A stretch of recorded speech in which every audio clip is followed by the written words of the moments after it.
And then we're good going with the talking. Right. But just give me the. We are live. Okay. Oh, just gotta get a drink of water there. Hello, everyone. Welcome to Turquoise Skies. We've got a very special show today. We've got two special guests.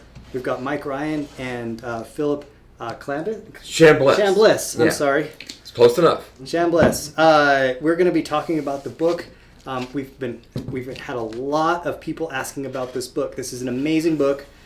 Stay tuned. We'll be right with you.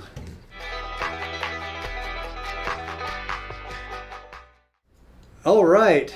Okay, welcome back, everyone. We're going to give everyone a few minutes. You can see over here, there's eyeball in the corner. We're getting people logging in, and we need to give everyone a little bit of time before we get going. But before the show, we were just chatting, and I've got to say, this has got to be my favorite book on the history of turquoise that I've ever read.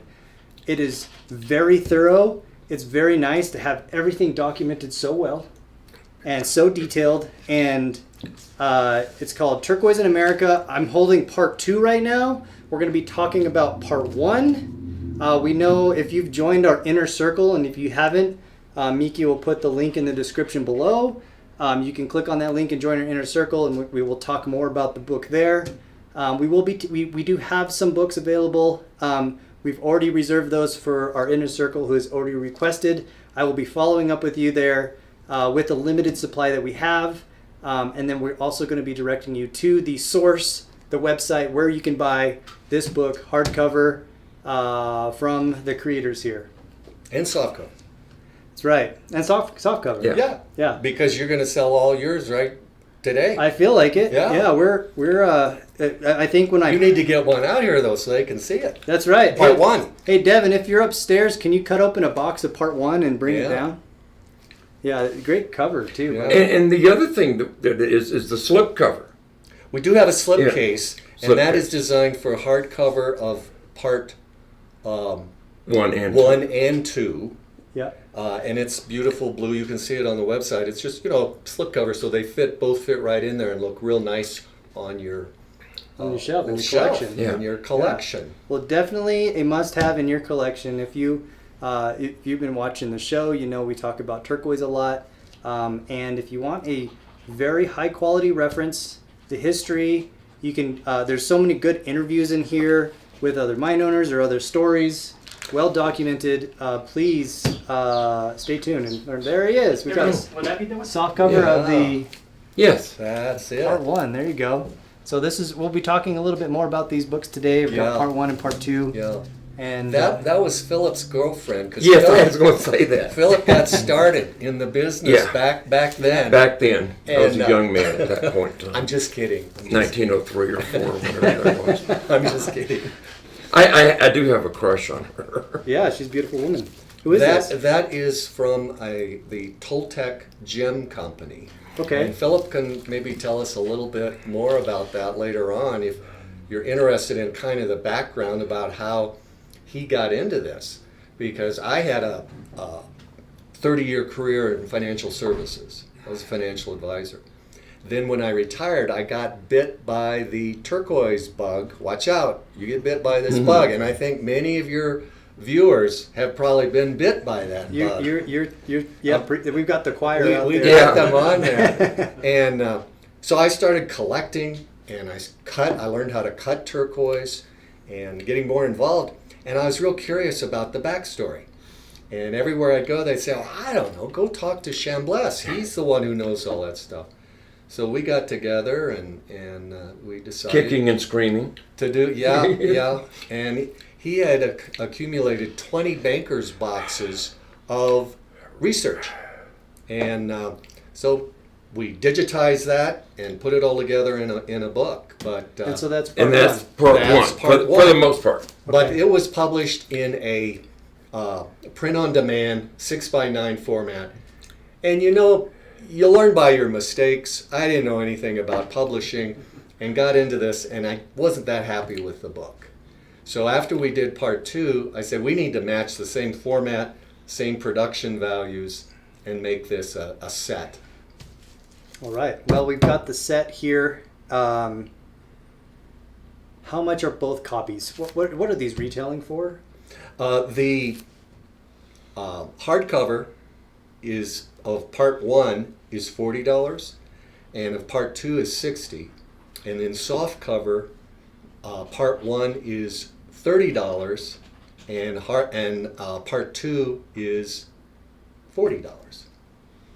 We do have some copies. Excuse me. I knew I was going to say it wrong. They're going to start jumping on that. $45. Okay. Okay. 40. So it's part 2, 60 in hardcover and 45. But one thing I want to point out there, because people say, well, $60 for a book. But take a look in there in the Turquoise Gallery. Because one of the things I decided I wanted to do, you know, most people, you go along and you talk about a mine and then you show the turquoise. But we were doing the different time periods. And of course, turquoise doesn't care if it came out in 1920 or 2020 out of the ground. Look at these beautiful pictures. And so I thought, well, you know, we'll put them in the Turquoise Gallery, which we have 30-some pages of that. That is really rare. That is turquoise crystals. That is the only form you're going to find it. It's in a mine in Virginia where there are actual crystals. You know, Miki, let's go to this other camera. Yeah. And Here we go. yeah, isn't that amazing? Actual crystal formation rather than being in basically a rock, you know, a stone. Oh, yeah. And then that next one next to it is Tyrone turquoise, which is here in New Mexico. The which green up here? is down by the old ghost. No, that, yeah. Well, the one above that, you know that one. Phil. Yeah, I recognize that's Is it one of my Cerritos? babies from Yeah. Cerritos. The bottom kind of wedge-shaped stone. Yeah. Beautiful artwork in here. Pictures. This Arlen Ben taking these pictures. Arlen Ben's exceptional. Yeah. He's an artist and a photographer. And those were done on, I think it's 100-pound coated paper, and there was a spot varnish done on those, so they really do pop. You can't really see it as much on the camera. This one in the lower left, with the pendant type thing, that's one of my mines. The green one. Yeah, that's Northern Lights, made by Denny Lepacki. So that's one of our favorite mines, of course. Beautiful. We've got a good, what'd you say, 30 pages or so in this 36 pages in that. So anyway, that's for a lot of the, you know, these are high quality books, $60 hardcover and $45 in softcover for part 2. So before we get into part 1, I guess, Philip, if you could tell us a little bit about yourself. Now, you went to school, art school in I went to school in Alabama. Alabama. Yeah. Well, had gone to college as a football scholarship. Okay. But you could say I flunked out of football. And I was standing in line registering for a history class. I was the history major, and I was standing with a friend who was an art major. And he said, well, take this class with me. And I said, well, I don't have the prerequisites. He says, oh, just talk your way into it. So I did, missed all the basic design and everything else, and became an art major, and I'm still kind of doing that. So that was my art background. Of course, the history came into play when it came to doing things like researching books. So that art class, is that where you got your taste? Or you worked at a museum or something, right? I worked at the Arizona Sonoran Desert Museum, which was the natural history museum. Okay. Back in the 70s, early 70s and stuff. And that was real instrumental with me because part of the natural history was the minerals. And people would donate their collections. And if they already had it, they'd sell it to the public and, raise funds. And of course, we got first pick. And I picked up a giant Kingman nugget. And, I was kind of hooked from that. My very first piece of turquoise came from my boss at the museum. He recently passed away, Don Ducote. And he had worked at Bisbee, grew up in Bisbee. Okay. And his father had driven the trucks that were dumping the turquoise ore into the settling ponds and stuff. And he'd saved out a piece, and he gave me that little piece of Bisbee, which I cut, and that was my first piece That's that I ever a cut. great first piece to have. Yeah. So I got in there, and everybody there were wearing nice Zuni petty points and things like that. It's like, oh, this is cool. So I was kind of a Southern boy gone bad. I kind of related to the West more than I did the South anyway. So after school, with that exposure, is that what brought you out to the West? Is to go explore that a little bit more? Well, I knew I wanted the West. My grandfather always told me stories of gunfighters and all this other stuff. So I had it in my head that I was going to go west, which I did. And I ended up in Tucson. And then the energy crunch of 73, 74 happened. And they had to lay off one person from every department. And I wasn't married and I didn't have children, and the other employees did. So I got laid off with the best of meanings and stuff. And but I had severance pay and a vacation pay. I sold my 46 Chevy pickup truck and bought an axe and a bow saw and a teepee, and moved to New Mexico and built my log cabin, which I still inhabit today. Oh, okay. Almost 50 years later. So, and that's was that in the Zuni Mountains? In the Zuni Mountains, close to El Morro. That's the closest, up between El Morro and the ice caves. Okay. I worked at the ice caves, and that was instrumental. Yep. Because besides working in the trading post, they had electricity and I didn't.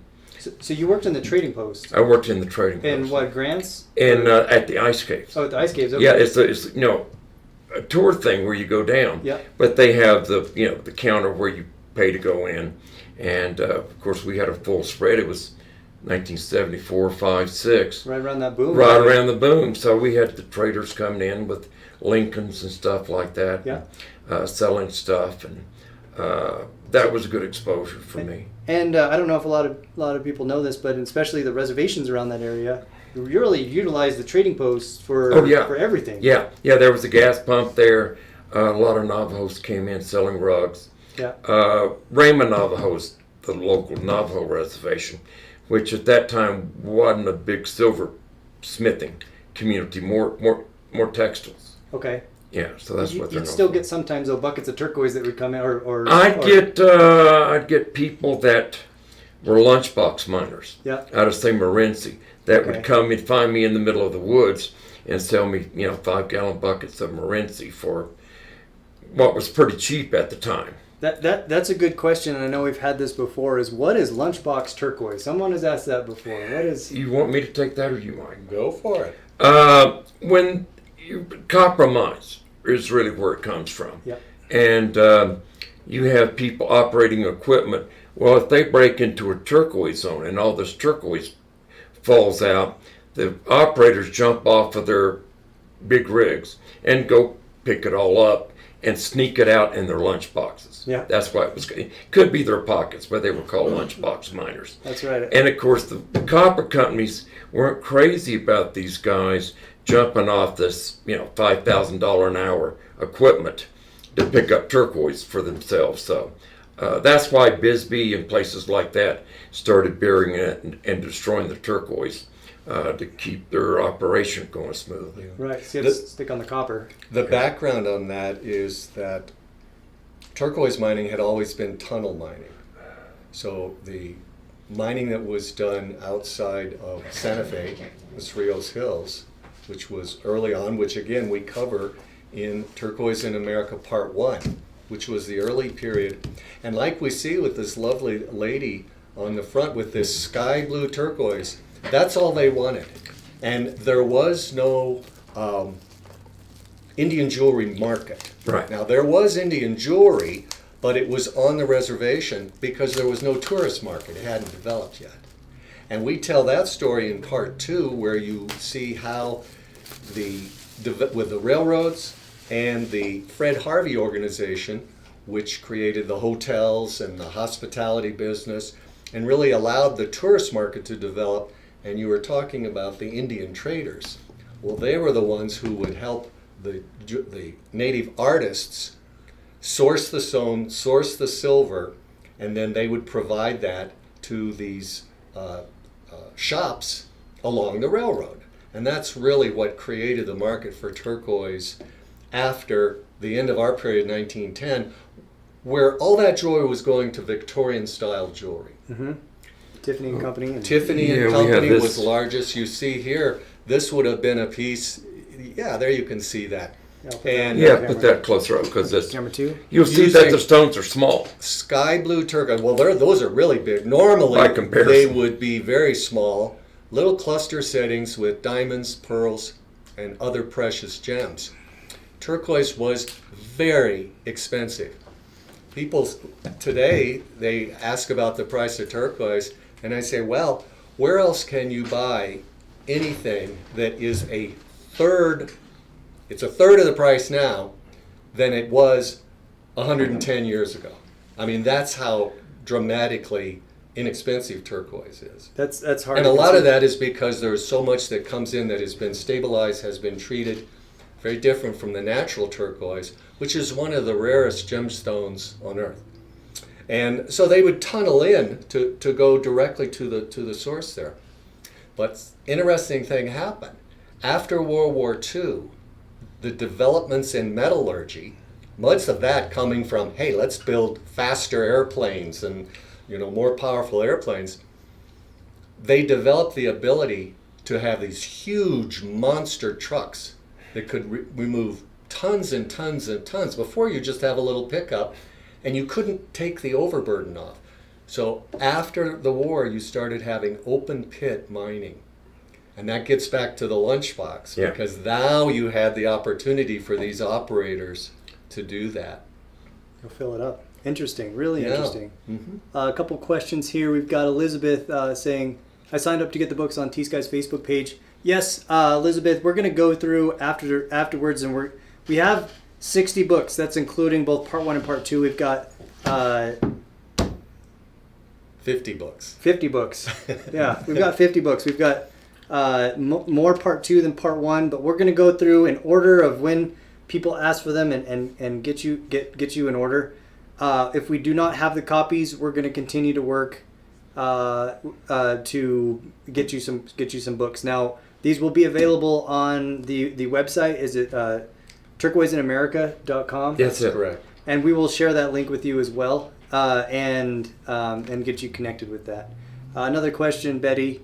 Do they have different mind maps with different types of turquoise? This is a good question, and this one, before you answer that question, I have another little segment that goes to this, because one of the things that I noticed, and I watched a couple of your videos, that I think a lot of miners say is there's a marketing name for a turquoise mine, Yeah. and then there's an actual location of the mine that's and we've had quite a few people ask, like, where is this mine and why isn't it on the map? And there are good reasons for that.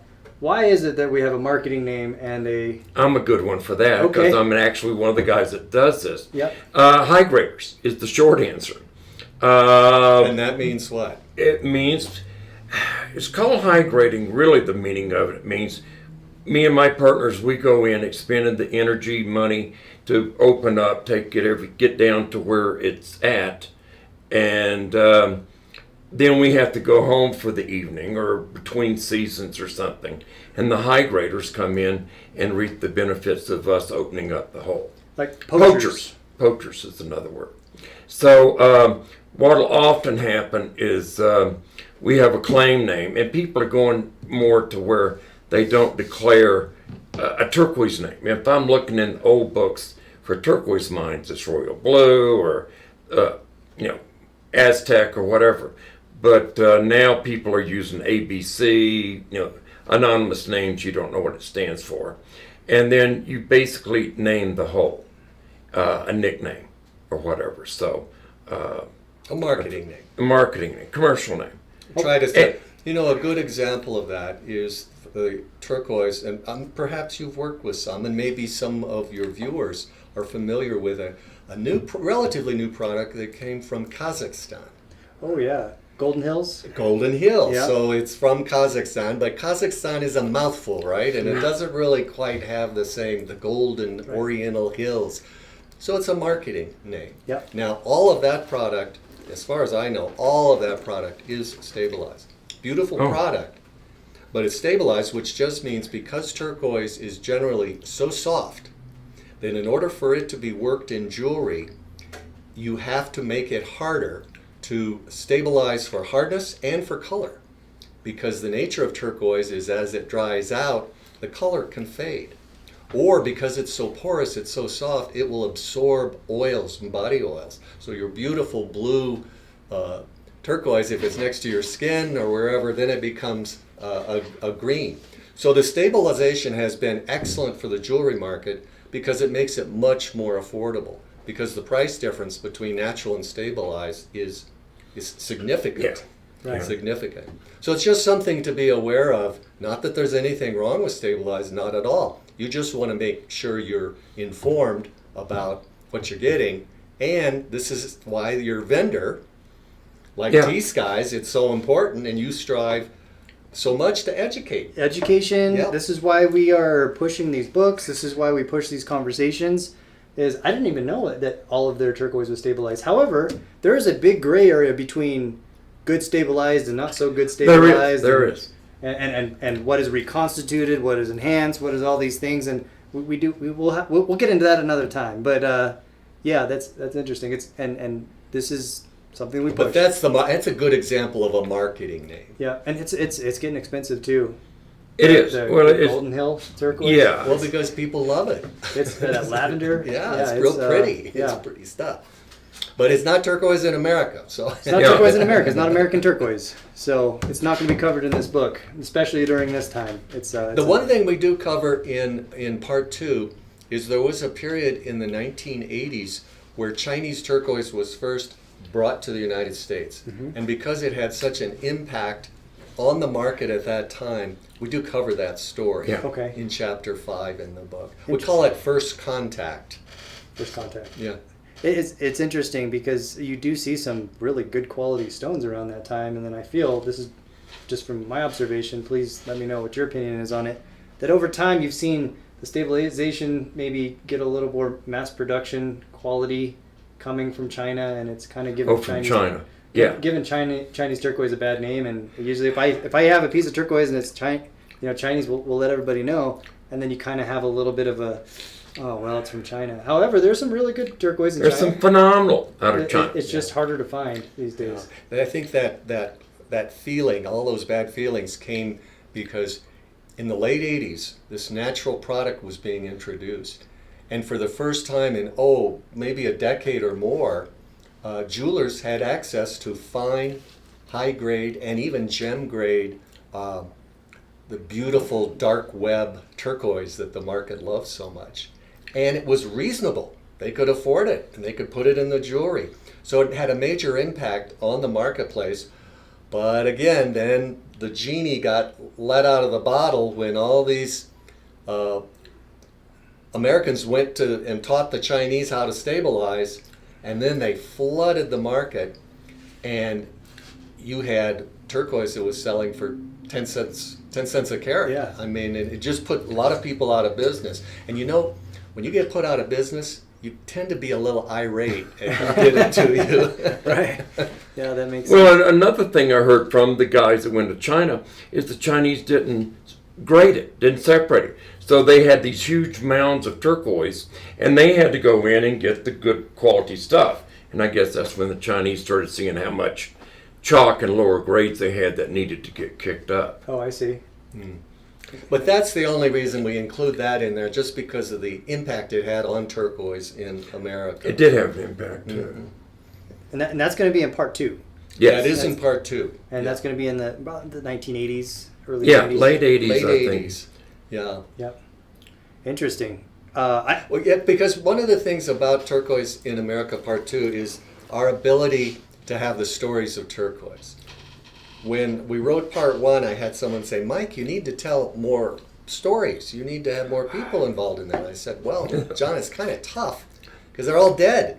This took place 1890 to 1910. So we didn't have that opportunity, but by the next book, I interviewed over 70 people. Wow. To get the background stories for the stories of turquoise. Yep. And everybody who reads the book, the first thing they say is, well, we like all the history stuff, but boy, do we love the stories. And really, of course, people care about people. And ultimately, that's what it gets down to. Yeah, the rock is important, but it's about the people. And you really get that feeling, I think, when you're, it's very well organized. And when you get to that point where you're quoting a story from somebody, you can really get into that person's voice, get into that person's shoes, and get their take on it. And there's some great interviews in here from people all over the industry. Again, that's why I very highly recommend it. It's really a who's who in the turquoise trade. Yeah. And we were fortunate. Now, a lot of times it's who's who, but turquoise community is a tight community. So these aren't household names, but among the turquoise community, people know Bill King, and they may know the King Manasseh turquoise mine. Mm-hmm. So Bill, who's 87 years old now, he was able to tell us the stories he heard from his grandfather and who had heard from his father. So we really were able, in a way, to get the stories from that earlier period because we had the links. Right. Okay. And that was a real exciting part of. Did you find yourself when you were writing and interviewing some of these families and some of these mine owners, and then you did open up the doors to some of these stories that they were telling that you were able to get to after writing the first book, that you felt like, oh, I should go add a little bit here or add some notes? Oh, into part one? Yeah. We did. We did revise. This is the revised edition. Right. The earlier book, as I said, was a 6x9, and it was done laser printing through Amazon. Mm-hmm. Really, these are, I don't know if you know much about printing out there, folks, but this is the old-fashioned Heidelberg presses. You know, this. Oh, yeah. This is Okay. the what do they call it? 4-color offset press, and it really is a whole different area as opposed to a laser printer, which is really nothing more than what you have sitting in your house when you do your laser printing. And some of the copies of some of the imagery we're getting. This is I'm very proud of this. Okay. Okay. I just opened to a random page and Yeah. This is the sketches from You can William hardly Phipps. see that. here we'll go ahead and There we go. go. William Phipps Blake. These were drawn in 1857 at Mount Chalchihuitl. And on the other side, there's Blake, right there. Yeah. And he is that is from the first Anglo-American report Yeah. of the existence of turquoise in the United States. At that time, field photography, if you did photography, there are these big, huge cameras, and it was very hard to take those out into the field. So the scientists would go out there, and they had to know how to draw and sketch, because they just weren't able to do that. But by the 1910, 1912, the technology had developed in photography so much, and now we have photos, and one of the photos we have, you can see the same tree, little juniper tree. Oh, really? Yeah. Is the drawing? As the drawing. Oh, that's cool. Because, those trees, they live. They grow. Yeah. Long And they enough. grow very slow. They're very slow. That's pretty cool. I'm sure we could keep talking. If I opened any page here, we're going to open There's a story on every page. Anyway, do we have any other questions out there? Do we order through T.Skies? So, Chris, I'm going to... We did post this in the inner circle, and I'm going to go to the first people who requested this before and make sure that we get a copy there. If we run out of copies that we have, we're going to push you to turquoiseinamerica.com. This is where you can buy that. You can buy the book straight on that website. I think it's on Amazon too. Is that right? No, No, it's not. no. We have. I decided that once Mr. Bezos got into outer space, Yeah, you funded. he didn't need us any longer. You don't need to get 50% of your. No, we're not. Amazon. The publishing business is a very difficult business these days, and I learned that the only way you can, and I won't make any money. Philip, I just gave him some books, Yeah. so he just made a little. I got gas money. He got gas money on this. You don't do this to get wealthy. You do this because you love it. But I do like to get back the investment that I've made into Right, it. get your money back. Get at my least, not money break back. even and you're good. Then we declare victory. And I felt the same way. I was going to buy as much as I could so I could just, get them out there. Because, the more you educate yourself on this industry, the better it is for our business, because we have to compete with a lot of the people out there that aren't telling the truth. And it's this is how we do it, and we just share the truth. You know, they don't know the truth. I mean, it's that these time periods are so. Yeah, and you take the time, spend a little bit of money to educate yourself, and it's going to save you money, because the other way to do that is you go out and buy the jewelry and then go, oh, I didn't know that. Well, now you're learning, but you're learning in a costly manner. And if we can educate even some of the other shops so they can be on the same page and everything, then we're all playing on the same field, and it's all good. Absolutely. Well, once your customers are informed, they're going to demand that level of transparency, and that's what we want. And that's what you want. Yeah, exactly. That's better for everybody in the end. One of the things that drove me on all this research was the misinformation. It's innocent, but it was misinformation. Somebody said something wrong in 1890, and it's still being passed on 130 years later because it was written in a book, but it just wasn't quite right even then. So that was a big part of it, was trying to correct all the misinformation. So I think we did. Philip started off in his 20 bankers boxes, and he was doing this not because he was going to write a book.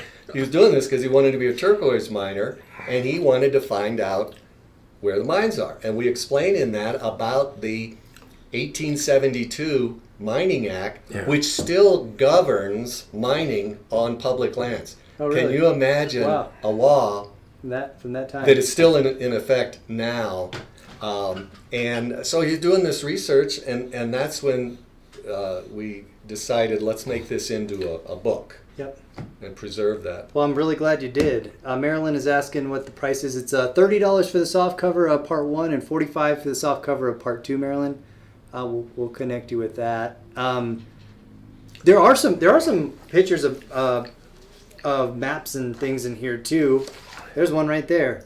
That these books are full of information. So we did say a little while ago. I guess I didn't answer that question all the way before. I just wanted to retouch on that. But there are some maps and some locations and things of some of the old mines. Obviously, there's some proprietary stuff that you can't disclose in here, which you don't want to, because for security reasons. Well, you never want to.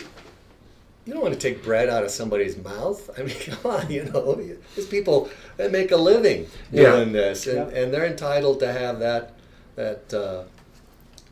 respect. So, unfortunately, there are those who do want to do the high grading, but they're probably not. Well, they're definitely not the ones watching this. I wouldn't know about that. Oh, I do, because I know Shep's reputation and that.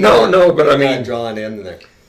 Well, anyway, the point is we respect that when we need to, but I'm the historian, and so I push it out there so that we get the facts straight, and the people are going to get a lot of information, as much information as they need to know. With regard to maps, yes, there are maps. You go on to, I don't know if you have any of these, they've been around for many years. You go on eBay and just have turquoise mining maps and they'll all pop up. They're not accurate. Okay, so you're going to say, oh, this is where it is, and it's just kind of it might be accurate within 50 or 60 miles or something. You at least know it's in Nevada, or it's in Colorado or Arizona. There's a mountain there, so it's probably in that area, right? Well, and even some of those are even completely inaccurate, because they'll put it here and it's actually 200 miles away. So you just have to, but if you get those maps, then through these books, you'll be able to know and say, that's not the right spot, because I learned where that really is in Lander County. Pretty cool. Pretty cool. If there is any major myths out there that you tend to run into from time to time, what is the big myth that you'd like to debunk? You know the big one there, Philip. The visual? No. Which one? There's a lot of myths, though. How many turquoise mines did Tiffany? Oh, my favorite. Favorite. Yeah. Yeah. Mike's right about that. Everybody thinks Tiffany owned turquoise mines. You'll see the Tiffany mine in Cerrillos up on Turquoise Hill. You see it in Kingman, Arizona. Which is the Muniz. Yeah. Muniz mine. Yeah. Kingman, there's a Tiffany mine. In Cortland, Arizona, there's a Tiffany mine. So on and so forth. And Tiffany never owned a mine. Now he owned shares in a company as an individual. He owned debt. The American Turquoise Company was the first one operating outside of Cerrillos. And they decided when they capitalized, they were going to do that by issuing debt. Well, when you issue debt, the bondholders, they like to get their interest payments on a regular time period. And they got behind in their payments, and it became very difficult for them to sustain in business. And in fact, they went bankrupt twice. In Grant County, in Silver City, the Azure Mining Company capitalized entirely with equity. So they didn't have the same problem of always having to meet that interest payment. So it was just a different choice in a business model, and it was a detriment for the American Turquoise Company. But the reason they wanted Tiffany is we talked earlier about using a marketing name. Well, what better marketing name than Tiffany and Company? Yeah, right? Yeah. And everybody knew it. And Tiffany and Company at that time was very different. We think of Tiffany and Company as, Breakfast at Tiffany's and Audrey Hepburn and all this very elegant sort of stuff. But in the early days, it was a dry goods company. And they had their Blue Book, which was a mail order. Their mail order book predated the Sears Roebuck catalog. Tiffany Blue? Well, the Tiffany Blue was the cover on it. Okay. Yeah. Yeah. And that predated even their getting involved in jewelry. So really the blue was there before the turquoise was, wow, no was kidding. there. Yeah. I've got a copy of that upstairs in my office right now. And another thing, The reprint, the Tiffany Blue. by Patricia, yeah. Patricia, yeah, that's a good book about that early period. Yeah. and I was going to say on the Tiffany thing, the vice president of Tiffany and Company and the gemologist was George Frederick Kunz, Kunz. And he also wrote for the Mineral Resources of the U.S., the USGS publication about mining every year, or about every year. And so people, a turquoise miner somewhere, would send his samples to Kunz, which to them was sending it to Tiffany and Company. So that's why they thought they were tied up with Tiffany. Yeah. And there were a lot of associates that were garnishing materials. Lippmann, Julius Tannenbaum, Joe Dottie, names that'll be through here. And you tend to see, if you look at the Tiffany mines, you tend to see those 3 or 4 names that people thought were Tiffany. Tannenbaum being the major one. Yeah, probably. because they would leverage that for their own purposes. Yeah. They get much higher prices if it's Tiffany. Yeah. That's You're really going to something. get more money for it. Sometimes you follow the money, and then you kind of have to weave through the. Kunz was interesting because he was playing both sides. He was the objective author of Mineral Resources of the United States on the gem chapter, but he was also the chief gemologist for Tiffany and Company. And he was saying, oh, this Southwest turquoise is terrible. It's no good at all. Because they were sourcing all of theirs from Persia. Mm. And then something happened in Persia. This young Shah decided that my country's too backward. We need to bring it into the modern era. So he hired a German to be the prime minister. Get the trains running on time. Build up the infrastructure. Take this age-old, decrepit way of mining turquoise, which was all controlled by the local tribes people, and make it state-run. And you know what? The tribesmen didn't like that at all. They were not happy. So they stopped working. The mines deteriorated. The supply of turquoise went down. At the same time, demand was going up. So Kunz would go over there and he goes, I can't find any turquoise here. Well, guess what then happens? That Southwest turquoise is pretty good stuff. Yeah, it's good now. Especially right? the stuff coming from the Tiffany mines. Yeah, and I was just at Doug Magnus's house and stuff, and I was looking at some of his choice Tiffany. Doug Magnus is a jeweler in Santa Fe who owns the Tiffany mine and the Castilian mine outside of Santa Fe. And it's a clear, beautiful blue, but it's got a certain zat to it. It's got a certain zat to it that does make it. What is that, Philip? That word you use? Zat. Zat. Zat. Z-A-T. Yeah. Okay. And that Philip, I know what it means. You don't have to tell me, okay? You got to tell them. Well, I can't spell anything more than 3 letters. But that is kind of hard to describe, and there's no clear-cut definition to it, except it's chutzpah. It's got something that's hard to describe. I had a friend, I was picking turquoise in Albuquerque many years ago. A friend of mine walked in and I said, "Oh, help me pick out stones."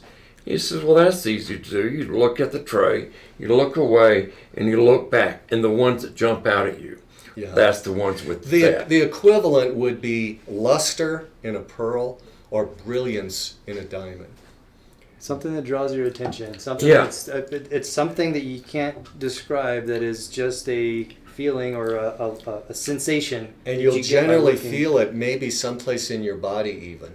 It is, turquoise for many cultures has been a healing stone, and has many. In fact, the name for it in Farsi is faruja. Faruja? Faruja. And that root is the same root for the word for victory. And the Shah of Iran would demand all the top grade, the highest grade turquoise. He took all of that. He wouldn't sell it to any of the other countries around, because he would take that beautiful blue, sort of like what you see in the cover of part 1 there, that beautiful blue, and he would put it in the armor of his soldiers. Oh, really? Because he wanted them to have victory. Yeah. Faruja. That's pretty cool. I didn't know that. Well, see, another thing you learn when you read the books. Yeah, that's super cool. Is that going to be part 1? You know, it is. We put that in at the very end of part 1. Yeah. Because we do talk a little bit about the background of the story. Well, gentlemen, how are you feeling? Okay. Okay, Great. well, we can keep going. Let's then. keep going. Okay. Let's see if we have any other questions out there. Everyone's saying thank you. A lot of good feedback on that, on the conversation. There was one thing about Royston. I'm proud to say that I've got the oldest continually active claims in Royston. Got 6 claims there. Oh, really? That operate with partners, Esmeralda Turquoise Company, and my company's Southwest Gem. Okay. So, and we hope to be back in there mining this fall. So, continue to bring out mine. This the Aztec claims that were laid out by a famous Turquoisero named Lee Hand. So we're very proud of those, and we plan on bringing those out to the public and making people happy. Oh, I can't wait to see those. I'm not a Turquoisero. Yeah. He's a Turquoisero. Well, Turquoisero is really somebody who works for turquoise. Yeah. You know, in some capacity. So you are a Turquoisero. I've made a turquoise. Yeah. Boy, It's not just the miner and the lapidary. This is it. This is the best. Shep, can we make Shep a Turquoisero too? Well, he is a Turquoisero because you're dealing with the product. Yeah. And how about Maddie? Maddie's out there. Let's all be Turquoiseros. Yeah, it's a Turquoisero club, and so yeah, I think there's a lot of people in our inner circle family here that I think would be Turquoiseros. That's a good question about this. How long did it take to put the materials together for each of the books? And this is Dana. Well, Dana, I started researching the stories of turquoise in 2015, and Philip and I got together. Actually, it's 2014. Then in 2015, we decided to do the book, and it was done. It took about a year, just over a year, to put that book together. Slave driver. Philip we had a little head start because he had the concept about the title, the concept, and he had some of the chapters partially written. So that made it a lot easier for me to structure the book and flesh it out. And these are in those bank boxes that you had over here. Right. And that was 20 years of that. So then we finished the Great American Turquoise Rush, 1890 to 1910, and when we finished that part 2 started bugging Mike and saying, There's more story to tell. There's more story. And to he had tell. been working on that, really, in reality. Yeah. And so, but yeah, through the stories of Turquoise. Yeah. So I had, the light came on, and I knew, because you have to have a structure. You have to have a narrative arc. Even if you're telling history, you have to tell the story. Otherwise, it gets dry and boring, and nobody wants to do that. I also knew that people wanted to hear about people. So I had the narrative arc. I knew how we were going to structure it. I had the stories of Turquoise. So that was really coming together from 2017, 2018. I started writing it in 2019, and then we published just about a year ago. Yeah. Okay. It was great timing. I don't know how I could have possibly picked a better time right before we good reading went time. into reading time. Well, fortunately, we're all coming out now, and we are all unmasked now. But hey, got my mask. It's going back on after this. So. This is one opinion about Matrix as a contributor to the beauty. And that actually plays a part in both books. Like we were saying, the original designs were without Matrix. Persian turquoise. Yeah, and then around 1900, real early in there, they'd get a good-sized piece of turquoise and waste 90-95% of it to get a clear piece. And somewhere in there, somebody said, oh, well, this matrix is gorgeous. The brown and the blue and things like that. And there was actually they called it a fad at that time, but we're still involved in it today. We call it spider web or this, that, or the other. But in today's market, it plays a significant part in the desirability of the turquoise. I think there's collectors out there that won't buy it unless there's a beautiful matrix to it, or yeah. Well, nowadays, because the turquoise doesn't really come in that sky blue that often. More often, it is in its host rock. And that has to do with how it's created. And the areas where it does have that sky blue was primarily at the Sleeping Beauty mine. And that was in production for many years as part of association with a copper mine outside of Globe, Arizona. But that is all shut down now, and they have reclaimed, the copper mining company has reclaimed that.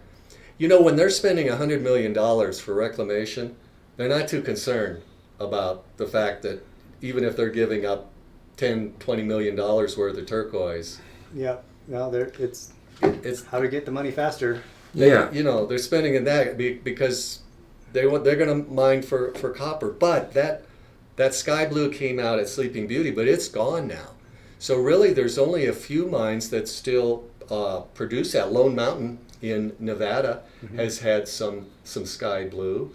I really can't think of any others that's really known for that. It shows up occasionally. Yeah. In Royston, we come up with some. But it really, the answer to your question is, matrix is, I would take, you have color, you have hardness and density, and you have matrix.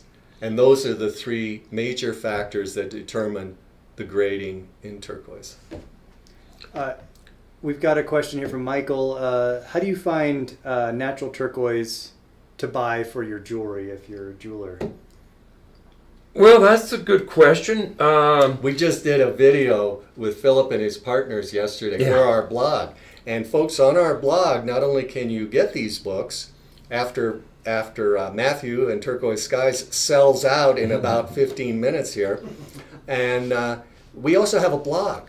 And we have over 50 articles and videos, so you can great material. If I've cruised through it. Yeah, cruise through it. Yeah. And they're all in nice little bites, nice little 7 to 10 minute bites. Yeah. So as far as the vendors, I don't know if that's what he's. How do you find? You're talking about. But I was saying in that video we did, you guys were talking about. Oh yeah. You have to dig a. You have to dig a lot of rock. The motto is you got to dig a lot of rock to get a little turquoise. But as far as vendors go, the internet, of course, especially in the time of COVID, is where people are jewelers are turning for their individual stones, or gem shows, places like that. it's nice to be able to pick it up. When I sell online, if somebody gets a stone that's not what they thought it was going to be, just because they don't like it, I always do a return. How do you ask for natural turquoise? What is the proper way to ask for it? Because that's a good question. You say, has this stone been treated in any manner? Because the confusing part is people can use the word natural to mean it came from the earth.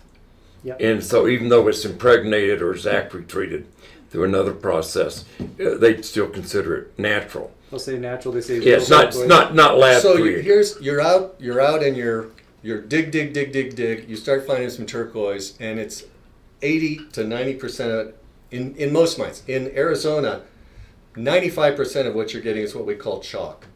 It's very soft. It is not going to be able to be used in turquoise in jewelry until it is treated for hardness and color. Now, in Nevada, where Philip mines, that percentage changes because they get a lot more material that doesn't need to be treated. Yeah. It's harder, and that's because it has more silica in it. But they don't find near as much. They don't get the huge amounts. And that's why natural turquoise is so expensive. How you source it, you have to find, it's just like how do you find beautiful Indian jewelry that I can trust? Well, you develop a relationship with a trusted vendor like T.Skies. Yeah. It's the same way in the turquoise industry. You learn very quickly who the honest vendors are, and that's who you work with. Yep. There's no way around that, really. Yeah. How do you test the hardness of your turquoise? Do you usually do a scratch test in the field or something, or when you get back and you start cutting? A knife is always a good start. About 5 and a half. Well, you do. It's on the Mohs scale. Yeah. And the Mohs scale, you can read about what the Mohs scale is, and it is all done by scratching it, basically, to find out, because of the harder substance. A diamond is the hardest substance occurring, and it'll scratch anything. You can buy one of these tests on Amazon. It's a little scratch test. There's a set of scratching tools. It's set hardnesses, and basically, if you want to learn more about that, we can connect about that after the show as well. Yeah, and turquoise is generally between a 5 and a 6. Now, I've heard mythical stories of turquoise reaching 7, but I think that is more fanciful than not. But I agree with you. 6 is about as hard as it gets. Yeah. And then it can get down into the, just crumbly stuff. Yeah, it really scratch is with your chalk. fingernail kind of stuff. Yeah, talc. Mm-hmm. Yeah. Do we have any other questions up there right now? Oh, that was one about the rarest. I talk about this, and it's a plug for my Turquoise Mine. But Lander Blue is famous because there was only 110 pounds. We have one called Black Web Gem that we go in and we over 2 weeks, and we produce 5 pounds. 5 pounds? 5 pounds. Okay. And it's black No, web. that's what's been produced to date. Yeah. The entire production has been 5 pounds. No kidding. And it's beautiful turquoise. I'd love to see it. And if you want to see it, on our blog, we have a video on the not so famous turquoise mines, and one of those is Black Web Gem. Yeah. And we show some of that material. And also we're editing the one we shot yesterday that will have some more information about Black Web Gem. Extremely, extremely rare. And there are other mines that just didn't produce the big quantity, or the quantity of high grade anyway. So those hat mines, right? Is that what they call them? Yeah, they do call them a hat mine. The idea the area was you could cover it with a hat. Lander Blue, 110 pounds came up, and again we have a video of a visit to Lander Blue, so you can actually see the original Lander Blue mining site. It was about a plot 20 feet by 20 feet. It's a little bigger than a hat. Little bigger than it. Well, it's a big hat. For me, I got a big head, so my hats get kind of bigger. But that's an excellent video. It's one of the first ones. Yeah. And because one of the questions I get is, well, what's a turquoise mine like? Is it a hole in the ground? Is it into a hill? And this is pretty good. It shows some turquoise mines that people might know the name of, and mostly these days they're open pit. Mike can mention that. Generally, when turquoise miners, you go down, down, down. You're digging, finding turquoise. You're digging. You get so excited about finding turquoise, you don't even realize that now you've got. You're all the way down there. You're down, and now you got these walls up there. And one of the concerns of the mine safety boards is they don't like when these things come down, because that's what gravity is going to do. It's going to bring these things down. So as you go digging down, down, down, finding turquoise, you got to take these things back. Oh, And when you're taking it back, it's called benching. Stair steps. You stair step it back, and when you're doing that, it's very expensive, and you're not finding turquoise. Right. You're developing the mine. You see it on highways, going through cuts where they kind of bench it and stuff, so that the rock falls and it doesn't keep going down the hill. It gets caught on that.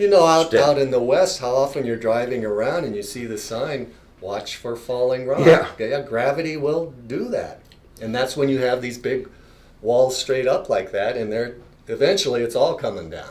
Yep. You just hope it's not when you're driving through. Right. The signs and the cages holding it all back. Yeah. We were at Lone Mountain, and it's been benched. Beautiful job there.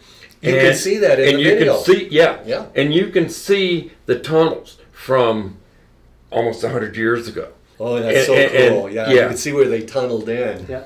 And then when they open pitted it, they'd open the tunnels. Open the tunnel back up. Yeah. And it's way down from the top, and yeah. You can just picture somebody kind of getting in there before they did that. That's one of the deepest mines. Generally, it's said that turquoise develops between 10 and 60 feet, and generally that's a good rule of thumb. It doesn't go that deep until, of course, it does. And at Lone Mountain and also at Godber Burnham, they've gotten down. I think Godber's probably down 80, 90 feet. Oh, holy smokes! And Lone Mountain is down at 110, and they're still finding lots of turquoise. They think they can go down maybe as much as 200 feet. What? But why is it forming so deep like that? Well, that's a geology question. And debatable on top of that. Yeah. The theories are, debate, did the water, it's a water process. It's a hydrous aluminum phosphate with copper in it. So there's water in it. Yeah. So did the water come from the heavens through rain, or did it come up from below? Yeah. My personal theory is both. Both. Yeah. Different deposits form different ways. Yeah. But, and that would probably fall into why is it down. I know at the Azure mine at Silver City, the Elizabeth Pocket, which was probably the glory hole of turquoise mines, it was rich in here, and then when it got deeper, it went to chalk. So that often happens. You'll find it at Bisbee, and I want to mention here in the book, in our appendix, as I was doing the interviews, one of the people I interviewed was Richard Graham, who was the chief geologist for Phelps Dodge at the time the lavender pit was being opened up, where every bit of turquoise at Bisbee was found. And he gives an amazing overview of the geology of Bisbee. So for you geologist lovers, that section, Richard Graham, is really, really quite excellent. But most of the higher grade stuff was found fairly close as they started opening up the pit. And then they did find some at deeper levels, but not as much. How do we find the blog? I posted it in the comments right now. There we go. Yep. Beautiful. There you Beautiful. go. Thelma asking before we get too far, can you determine a mine the turquoise originated from by site alone? No. Philip's great at that. That's the long answer. No. Yeah, the long answer is no. Well, and I won't say that there's not, Bisbee's kind of a guy, you get down to an educated guess, but for one thing, people draw on, let's say, the turquoise maps. Mm-hmm. Let's say there's 20 or 30, but there's 500 turquoise mines in the U.S., say. So the piece you're looking at might look like Bisbee, but it might have come from some little backwoods mine that doesn't exist anymore. Yeah, not on the map. And so that throw up your whole thing. The answer is that yes, you can until you can't, and you can't far more often than you can. Yeah. And we have on the blog, we have 2 videos on identification of turquoise. And we show how much variety you can get in the same mine. Yeah. And I defy anyone. You look at that and just say, here we have this high grade, and then as you go down to other grades, it could be from anywhere. There would be no possible way. Now, you have these people who go, oh, I can identify that, I can do that. In my experience, the ones who really have the expertise, they don't opine, like Philip. The ones who don't really know are the ones that, oh, that's from here or that's from there. So just be cautious when someone is being too quick. We try to do that here on the show. We get that question a lot, and I can look at it and say, I think that looks like Right. X. I think You that looks can like say possibly. You can. It is more probable than not that it is. Yeah, But you just because we've seen a lot, but you don't really know unless you have gone to that miner or gone to that mine. And the key that if I was looking at a stone is the host rock. It's not the turquoise that's the indicator. It's the host rock. The host rock in Royston and Cerrillos had Cheetah, a number of King Manasseh. Yeah, is a rhyolite. Now in Nevada there's some rhyolite, but we do a lot of in the chert, a black material. And that's kind of indicative of Nevada. So if you had a stone with a hard black pieces of rock in it, chances are that's going to be Nevada. Very good chance. The rhyolite, you can get down to, the number of those, which are 6 or 8 Another or thing 10. that we found when I was researching this book, I came into contact with the actual ledgers of the Blue Gem lease mine that Lee Hand, that Philip mentioned, and Alvin Layton were mining. And Alvin's wife, Florence, kept all the books. So we have a record for a 5-year period of how much turquoise they sold to whom. And over that time period, over half of the turquoise from Blue Gem was sold to Wallace? C.G. Wallace at Zuni. And so at that time, when you find a piece of jewelry of that time period, you can say it's more likely than not that that's Blue Gem turquoise, because that was what was available in the market. That helps a lot. Yeah. So that is another little trick of turquoise identification, is if you can learn your source and your time period, then that helps a lot. It's what Philip and I say, we want to get the dots as close as we can. Yeah, and then make an educated guess. make an educated guess. A lot of educated guessing. Yeah. Yes. Emphasis on educated. Will you sign the books? We've got a lot of books. I know you've got to get out of here, but if you could sign a few, that would be really great. Yeah. Yeah. It's found the blog. Does it recreate itself? The turquoise. How long does it take to grow turquoise? Well, that's debatable, and we're still trying to find out an answer. And for just a hypothetical, we're throwing out 30 million. 30 million years? Yeah, and I'm not even saying that's accurate, but it's some kind of time period like that. Yeah. And how it forms, that's a good thing to touch on. It needs a void. It's a secondary mineral, means that it comes in later on. So you've got a wall of rock, and there's an earthquake, and it cracks. Okay. With the water from above or below coming into that, picking up the recipe, as Mike and I call it, the copper, aluminum, the phosphates, and things like that, over many millions of years, slowly accumulated. The water can't be too fast or too slow, things like that. And that's really how it forms. You see that on the cover of part 2. Oh. Hold that up there, Shep, and they can see. That is what is called fossil Lone Mountain turquoise. And it's not because it's a fossil. It's because the turquoise, as Philip was saying, needed to have a cavity. It needed a gap. And the gap was on these marine plants, tubular plants. And you can see the shape of that. And that's where the turquoise formed, within those fossilized plants. And you also have that in clams. They have clams in the area, and the turquoise formed actually in the cavity of the clam shell. And an interesting thing on the clams, we encounter those in the Candelaria hills of Nevada and stuff, is sometimes if the clam died closed, then maybe just the shell Oh, interesting. is Yeah. let me see.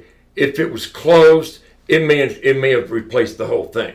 But if it was open And the and dirt it gets in filled there, in, and then then it just would fill the shell. I see. So you pick up a clam, you don't know if it's a dud or could be killer all the way through. So Oh, that's interesting. yeah. Yeah. Cool.